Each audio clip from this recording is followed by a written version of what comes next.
نور مسجد میں جو آپ امامت کیا کرتے تھے، اور پھر ایک وقت آیا کہ آپ نے یہ ہم نے سنا کہ آپ نے کچھ اس طرح کا فیصلہ فرمایا کہ میں اس امامت کی جو رقم تھی وہ نور مسجد کو میں واپس کروں، اور آپ نے جنہیں بھی یہ ذمہ داری دی تھی میری اطلاع کے مطابق وہ رقم واپس کر دی گئی تھی نور مسجد کی انتظامیہ یا کمیٹی کو۔ تو اب عرض کرنے کا مقصد یہ ہے کہ میں چاہوں گا کہ اس واقعے کو ہم بنیاد بنا کر اس سے ملنے والا جو سبق ہے، اور یہ آپ کے ذہن میں کیوں آیا کیونکہ وہ جو امامت کے لیے جو آپ نے رقم لی تھی ڈیفینیٹلی وہ ساری چیزیں جواز کی طرف ہی تھی، درست تھی، اور یہ ہوتا بھی ہے، لیکن آپ کا پھر رقم واپس کرنا یہ کیا تھا، ذرا اس تعلق سے ضرور رہنمائی فرمائیں۔ نور مسجد سے پہلے بھی میں نے کچھ امامت کی تھی، تو بغیر تنخواہ کے کی تھی میں نے۔ پھر اب نور مسجد میں میری 250 روپے سے تنخواہ شروع ہوئی تھی۔ 10 سال میں نے نور مسجد میں تقریباً امامت کی تھی۔ یہ کس سن کی بات ہوگی؟ سال کون سا ہوگا؟ 250 کے تھوڑا سا دعوت اسلامی شروع ہونے سے پہلے کی بات کر رہا ہوں، 80 سے پہلے۔ میں نے نور مسجد میں کچھ سال تو دعوت اسلامی کے ساتھ میں نے دعوت اسلامی کے ہوتے ہوئے بھی امامت کی تھی۔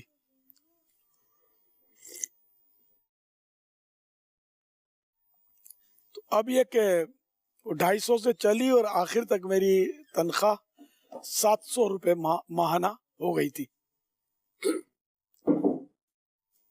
اب دعوت اسلامی کا چونکہ کام بہت بڑھ گیا تھا، میری چھٹیاں ہوتی تھی، میں نے آفر کی تھی کہ چھٹیوں کی تنخواہ کاٹ لے، لیکن انتظامیہ نے کاٹی نہیں میری تنخواہ۔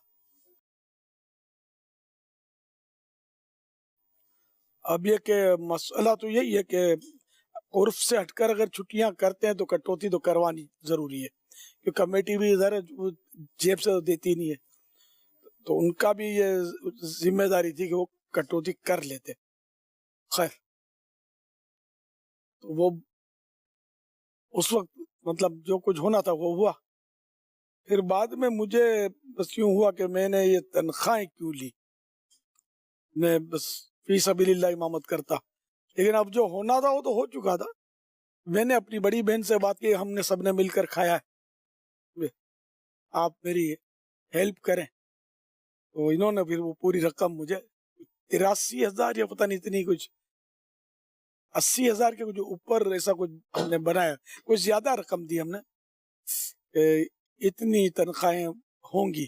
اب 250 سے چلی، پھر 300 یا 350 ہوئی، 250 کے بعد یہ 400 500 اس طرح 700، تو اینڈ بھرا کر تو اب یہ بھی یاد نہیں تھا کہ کتنا عرصہ کتنی تنخواہ تھی۔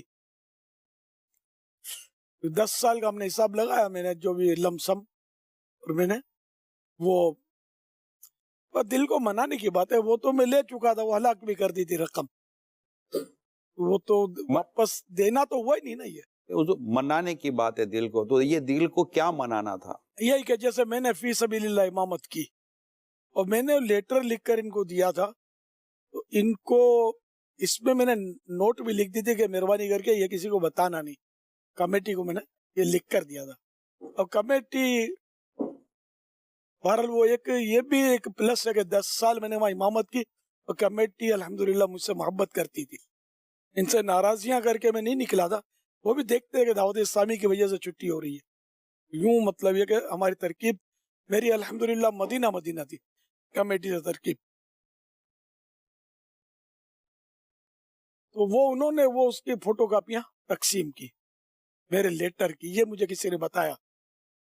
اب یوں مطلب یہ کہ اب بات وہ آ گئی بازار میں، اب آج آ گئی مدنی چینل پر آپ کے توسط سے، تو یہ سب یہ کہ خواہش کہ میں دین کی خدمت جو بھی کروں فی سبیل اللہ کروں۔ مسجد کی امامت جائز تو ہے؟ جائز ہے، تنخواہ جائز، تنخواہ جائز ہے۔ مدنی چینل پر جو میں بولتا رہتا ہوں اس کی بھی اجرت جائز ہے، آج تک تو نہیں لی الحمدللہ۔ اب آخری عمر میں کیا دوں گا، نہ میرے بیٹے نے کبھی لیے الحمدللہ، نہ آپ نے لیے۔ یہ کہ جس کا عمل ہو بے غرض اس کی جزا کچھ اور ہے۔ اچھا امیر سنت، ویسے ایک میرا یہ سوال ہے کہ جو اس وقت جو تنخواہ لی گئی تھی اس وقت مالی حیثیت ایسی نہیں تھی نا کہ اس کے بغیر گزارا بھی نہیں تھا،